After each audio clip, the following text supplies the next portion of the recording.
சமயபுரத்தாளே சாம்பிராணி வாசகியே சமயபுரத்து எல்லைய விட்டு தாயாரே வாருமம்மா மருவத்தூராளே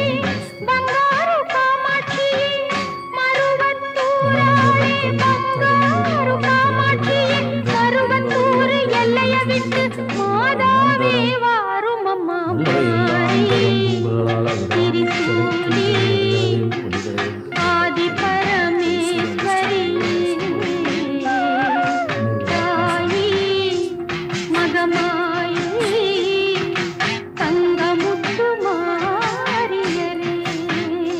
சிக்கின்ற சங்கரில் சிக்கில